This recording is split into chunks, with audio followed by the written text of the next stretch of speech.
सभी श्रोतागणों को जय श्री राम।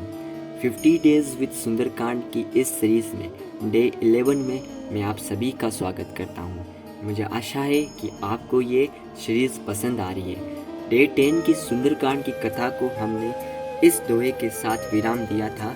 रामु सत्य संकल्प प्रभु सबा काल बस तोरी, मैं रघुबीर शरण अब जाऊं देहु जनि खोरी, जिसमें विभीषण जी रावण से कहते हैं कि हे रावण, राम सत्य संकल्प और सर्वसमर्थ है, और हे रावण, तुम्हारी सभा काल के वशीभूत हो रही है, अतः अब मैं श्री रघुवीर की शरण में जाता हूँ और मुझे दोष मत देना।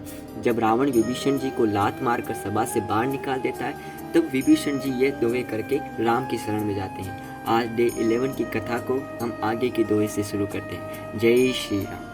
अस कई चला विभीषण जब ही, आयुहीन बहे सब तब ही, साधु अवज्ञा तुरत बवानी, कर कल्याण अखिल के हानि।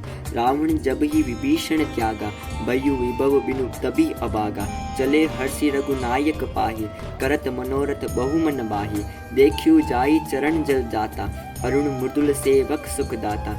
जे पद परसी तरी ऋषि नारी, दंडक कानन पावनकारी। जे पद जनक सुताउर लाए, कपट कुरंग संग धर धाय। हर उर सर सरोज पद जई, अहो भाग्य में देखी तई। इसका भावार्थ समझना। विभीषण जी जैसे ही वहां से चले, सभी राक्षसों की मृत्यु निश्चित हो गई थी। शिव जी कहते हैं, हे भवानी, साधु के अपमान से तुरंत ही संपूर्ण पुण्य का नाश हो जाता है। रावण ने जिस क्षण विभीषण जी का परित्याग किया था, तभी वह अभागा और वैभव से हीन हो गया।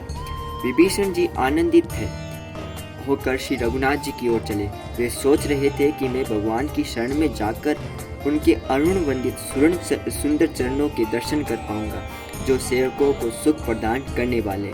इन चरणों का स्पर्श पाकर ऋषि पत्नी अहिल्या को मुक्ति मिली थी, जो दंड कवन के लिए पावनकारी है, जिन्हें सीता जी ने अपने हृदय में धारण किया है, जो कपट मर्क को पकड़ने हेतु दौड़े थे, और जो चरण कमल साक्षात शिव जी के हृदय रूपी सरोवर में विराजते रहते हैं। अहो भाग्य है कि आज मैं उनके साक्षात दर्शन करूंगा। अगला दोहा। जिन्ह पायन के पादु कन्ही, बढ़तु रहे मन लाई, ते पद आजू बिलो कही, इनई नयन ही अर जाए। इसका भावार्थ समझना।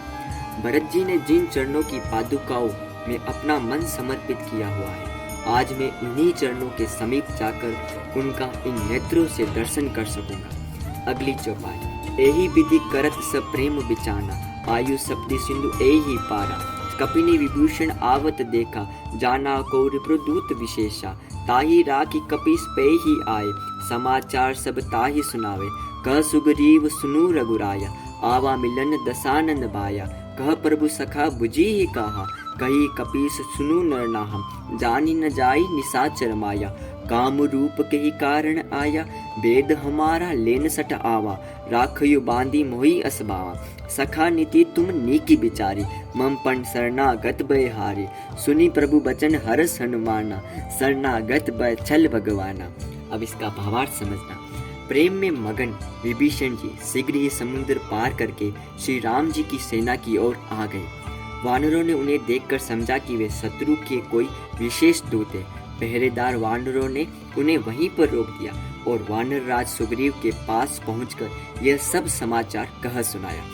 सुग्रीव जी श्री राम जी के पास जाकर बोले, हे रघुनाथ जी, रावण का भाई आपसे मिलने के लिए आया है। प्रभु श्री राम जी ने कहा, हे मित्र, इस बारे में तुम्हारा क्या विचार है?